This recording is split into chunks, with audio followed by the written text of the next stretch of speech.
የኦርቶዶክስ ካፊሮች ለምን ኢድ አደባባይ ተባለ ብለው ኡስታዝ አቡበክርና ሌሎች ወንድሞችን በየሶሻል ሚዲያ የስም ማጥፋት ዘመቻ እያደረጉባቸው ነው። እንግዲህ ኦርቶዶክስ ካፊሮች እንደዚህ የሚያደርጉት ለምንድን ነው?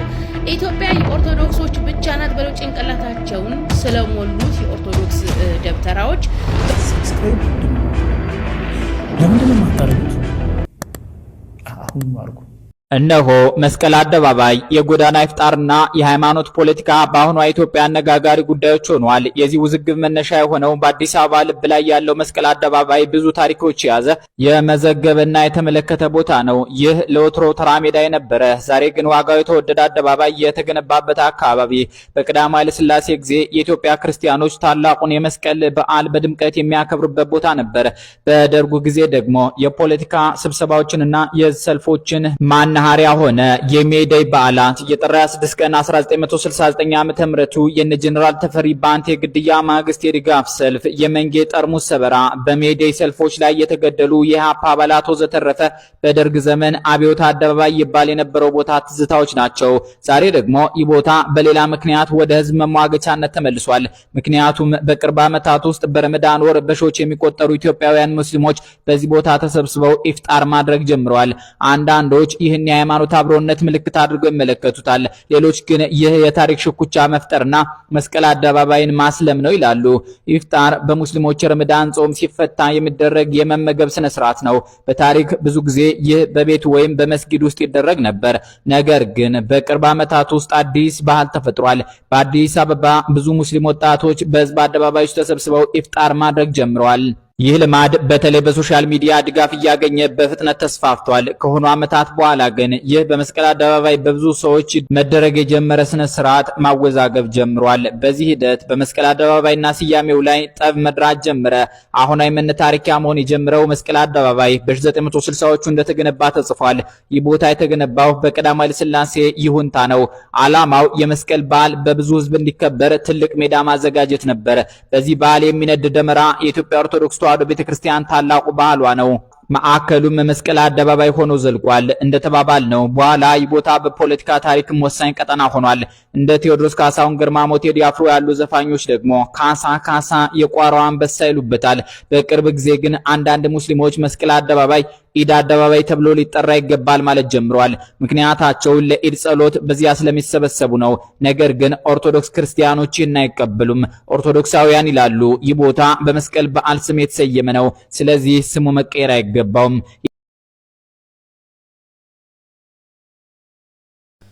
አይኔን ግንባር ያርገው ብሎ የማዋሸትና ሁሉ የኔ የሚል የተጠናወታቸው እንዲሁም ደግሞ እልህ አለም ደግሞ ይሄ ምንድነው ፉክክር የሚባለው ብሽሽቅ የሚባል ሃይማኖት ክፉ በሽታ የገባባቸው ሰዎች እንጂ በሃይማኖት ፉክክር የለም። በሃይማኖት ብሽሽቅ ብሎ ነገር የለም። ሃይማኖት አንዱን ላንዱ አይዞህ መባል መደገፍ፣ ፍቅር በፍቅር የሚታለፍ እንጂ እልህና ቁጣ እንዲሁም ደግሞ ብሽሽቅ የሚባል ነገር ሃይማኖት አያውቅም።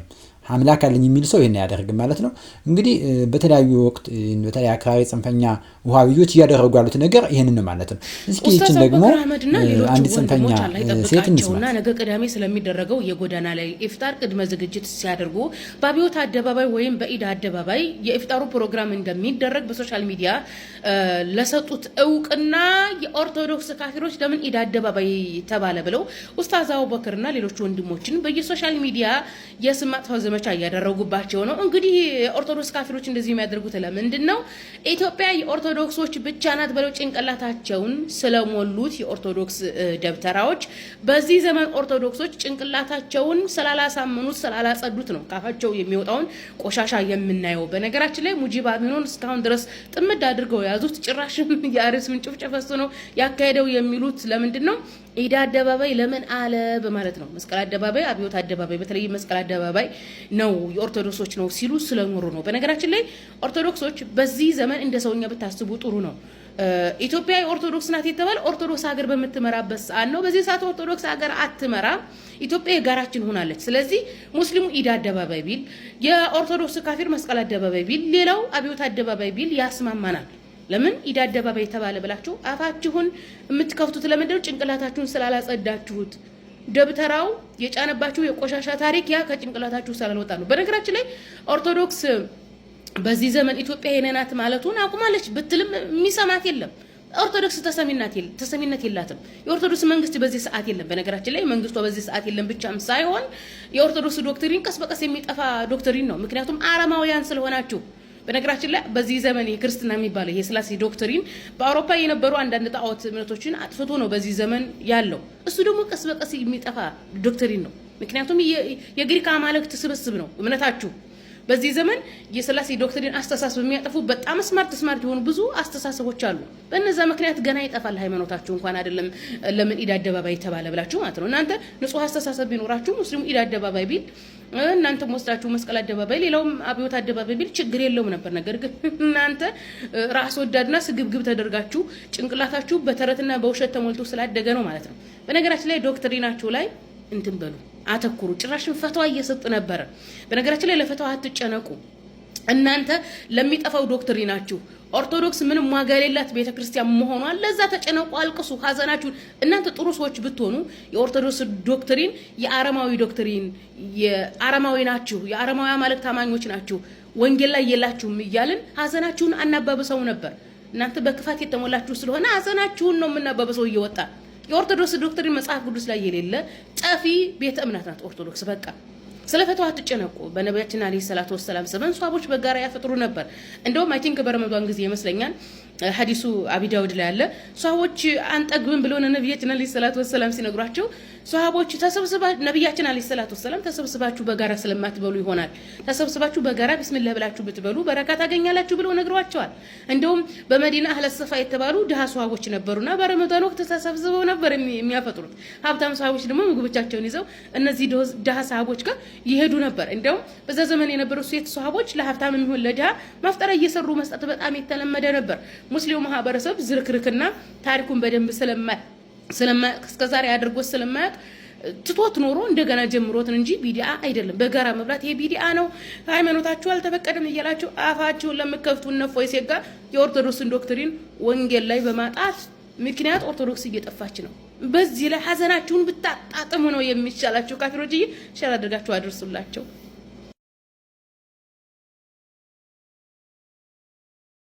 ይቺ ሴት ማሰቢያዋ ያለቀ እንግዲህ ማሰቢያዋን ሌላ ነገር የምትጠቀምበት ፍጹም ማሰቢያዋ ያለቀ ሴት ነች። የምትናገረውን የማታውቅ ከመናገሯ በፊት የማታስብ አፏ እንዳመጣላት የምትለፈልፍ እንግዲህ የቁም እብድ መስለኛለች። ነገር ግን እንዲህ ተብሎ ብቻ የሚታለፍ አይደለም። ልጅቱ ከኋላዋ የሚመራት ሰዎች አሉ፣ የሚዘውሯት ከኋላዋ ጽንፈኛው አካሪ በዋነኝነት ይመራታል። አላማ ተሰጧት ነው እንድትናገር የሚደረገው። የኦርቶዶክሳን ትኩሳት ለመለካት ሆን ተብላ የምትናገር ነገሮች እና እንደ እብድ ነገሮቿ እንደ ቀላል ተደርጎ የሚታይ ቢሆንም አንቺ እንዳልሽው ኦርቶዶክስ የምትጠፋ አይደለችም። ለአንቺ መኖሪያ መቆሚያ ሁሉ ሆነች። አንቺ የቆምሽባት እውነት ነው፣ ተናገርሻል፣ መስክረሻልኝ። ሀገሪቱን የመሰረተቻት ኦርቶዶክስ ነው ብለው ስለሚያምኑ ማመን ብቻ ሳይሆን እውነታው ያ ስለሆነ ሀገር ናት ኦርቶዶክስ። ትጠፋለች እንዲህ የሚለው ሐሳብ ሲያምርሽ ይቀር። ለአንቺ ምላሽ የምንሰጥበት ምንም አይነት ምክንያት የለም። ለእናንተ አይነቱ እፎይ ይበቃችኋል። እፎይ በቂ ነው፣ አትጨነቂ፣ ምንም ነገር የለውም። እፎይ ዛሬ ብዙዎችን ከእስልምና ወጥቶ እያጠመቀ ያለ ትልቅ ሰው ሆኗል ማለት ነው እና ለአንቺ ምላሽ የምንሰጥበት ጊዜ የለም። ነገር ግን ከአንቺ ጀርባ ያሉ ሰዎች ጋር ግን ጠባለን። ይሄ ለታሪክ የሚቀመጥ ነው። የምንጠያየቅበት ጊዜ ይመጣል። ዛሬ ጊዜ ሰጠሽ ስለመሰለሽ እንዲህ ከንፈርሽን ዘልጠሽ በረዘመ ምላስሽ ብትናገርም ነገ ዋጋ የምትከፊበት ይሆናል እንጂ እንዲህ ያለው ለሰዎች ቢዝነስ ለሰዎች ገንዘብ ማግኛ ብለህ አላህ ያልፈቀደው አላህ ያልደነገገው ዲን ላይ ሄደህ ለምን ታከብረዋለህ? የጎዳና ቢድዓ ላይ አንድም መስለሃ የለውም። እነሱ መስለሃ ብለው የሚያነሱት ነጥብ ምንድነው? ኦርቶዶክሶች አብዮት አደባባይ የኛ ነው ይላሉ። ስለዚህ እኛም አብዮት አደባባይ፣ መስቀል አደባባይ የሙስሊሞች ጭምር ሀብት እንደሆነ ወተን እናሳይላሉ። በዚህ ነው እንደምታሳየው ዲን ላይ አዲስ ጭማሪ እየጨመርክ መስቀል አደባባይ የኛ ሆነ አልሆነ ምንድነው የምንጠቀምበት? ምንድነው የሚያደርግልን? ወይስ ከኦርቶዶክሶች ጋር የጎዳና ላይ ኢፍጣር ትላንትና እንደ ቀልድ ነበር የተጀመረው። ዛሬ የዲናችን አንድ አካል ሆኖ ሶስተኛ ዒዱ ነው እያከበሩት ነው። 4 ዓመት ሙሉ ቢድዓ ሲፈጠር በቀላሉ ምን ይሆናል ምን አለበት ተሰብስበን ብናፈጥር በተባለ መልካም በሚመስል እሳቤ ተፈጠረ። 1 ዓመት ተካሄደ። ከዛ የጀመሩት ሰዎች ምን ያህል ቢዝነስ እንደሚያስገኝ ብር እንደሚያመጣ ብዙ ስፖንሰሮች እንደሚገኙበት ሲያውቁ ዛሬም ድረስ ማንሽ አንቺ ቦላሊያፍ ይሰማል። ይሄ ወንድማችን የነገረሽ እውነታው ይሄ ነው። ቢዝነስ ለማምጣት እንጂ እንዲህ ያለ አስተምሮትም የላችሁም። ሲጀመር አንቺ አታውቂውም፣ እስልምናም አይደለሽም፣ ወደዛ ሙሃቢይ ነሽ፣ አታውቂውም። የምታውቂው ግን ወንድማችን ይነገርሽ ሙስሊም ይነገርሽ ነው ቢዝነስ የሚሰራበት እንጂ ሆን ተብሎ ግጭት ለመፍጠር የሚደረግ እንጂ መስቀል አደባባይ እናንተ ኢድ ብላችሁ የምትሉት የምታፈሩት ጉዳይ አለ። ሐዋርያ ዘላለም የተባለ ግለሰብ መስቀል አደባባይን እንወርሳታለን ያለው አሁን እያየነው ያለው ነገር አሁን የሆነው ነገር ይህ ነው። ነገር ግን አንድ ነገር እየመረራችሁም ቢሆን ዋጡት። መስቀል አደባባይ የባለ መስቀሎች ነው። በመስቀል አደባባይ ጉዳይ ከቅዱስ ሲኖዶስና ከጠቅላይ ቤተ ክህነት አጣሪ ኮሚቴ ተብላችሁ የተመደባችሁ አባቶች ግን እግዚአብሔር አምላክ ይላችሁ፣ መድኃኔዓለም አምላክ ይላችሁ። የጊዜ ጉዳይ ነው፣ ሁሉም ያልፋል አንድ ቀን። ነገር ግን መድኃኔዓለም የእናንተን ጉዳይ እሱ ይመልከተው። እኛ የቤተ ክርስቲያን ልጆች ግን እቺን ትንሿን ዋጋ ከፍለን ነበር የዛሬ 3 ዓመት። ይህ ቪዲዮ ለታሪክ ይቀመጥልኝ ዘንድ ሁላችሁም 50 ጊዜ ሼር፣ ኮፒ ሊንክ አድርጉት። የቤተ ክርስቲያን ልጆች አንገታቸውን ለሰይፍ ደረታቸውን ለጥይት ሰጥተው እዛ መስቀል አደባባይ የባለ መስቀሎች መሆኑን መስክረው ነበር። ይህ ትውስታችን ነው፣ ይህ ትዝታችን ነው። አንፍቀውም፣ አንሰርዘው። አባቱን እንደ አባት መንጋውን ይጠብቁልን፣ ርስታችንን ያስከብሩልን። ድንጋይ ጨብጦ የሰው ደም አላፈሰስንም። ማን ከኛ ጋር ስላለ? ማን ኃይላችን ስለሆነ? ማን ከኛ ጋር ስለሆነ? የእናትና አባቴ ማለተቤ አንገትስ ትኖራለህ ትኖራለህ አንቺን ይዘጋ አንቺን ይዘጋ አንቺን ይዘጋ ለዳፍቀን ወደ ውጣ አንቺን ይዘጋ አንቺን ይዘጋ አንቺን ይዘጋ አንቺን ይዘጋ ተዋሕዶ የአባቶቼ እምነት ናት እምነት ናት። በእኔ ትውልድ ተዋሕዶ ብገዳ ተዋሕዶ ብረሳ ተዋሕዶ ብዘነጋ ቀኜ ትግዳይ ቀኜ ትግዳይ ማርያም ትግዳይ ማርያም ትግዳይ ሰማዕታት ይግዱኝ መስቀል አደባባይ መስቀል አደባባይ ማንም አልሰጠንም ማንም አልሰጠንም። የወረስነው ከአባቶቻችን ነው ከአባቶቻችን ነው።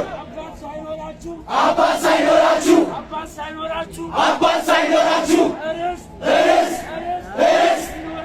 ሊኖራችሁ አይችልም አይችልም። ርስት ያለው አባት አለው አባት ያለው ርስት አለው። ሀገር ሲያረጅ ጃርት ያበቅላል እንደሚባለው እንዲህ ያሉ ጃርቶች ተፈጥረው እንጂ መስቀል አደባባይ የባለ መስቀሎች ነው። እውነታው ይሄ ነው። የተገነባውም የተሰራውም ኦርቶዶክሳዊት ቅድስት ቤተክርስቲያን መንፈሳዊ አገልግሎት የምትፈጽምበት የአደባባይ በዓላትን የምትፈጽምበት ባለቤትነቱም የኦርቶዶክስ ቤተክርስቲያን ነው። እንግዲህ መቼ ዘመኑ ያመጣው ነገር ሆኖ እያከበራችሁን አክብሩ፣ ግድ የለም። ከዛ ውጭ ግን አላስፈላጊ ነገር ስያሜ መቀየር እንዲህ ያሉ ነገሮች የሚያደርጉት ተገቢ አይደለም። ተጠንቀቁ እንላለን።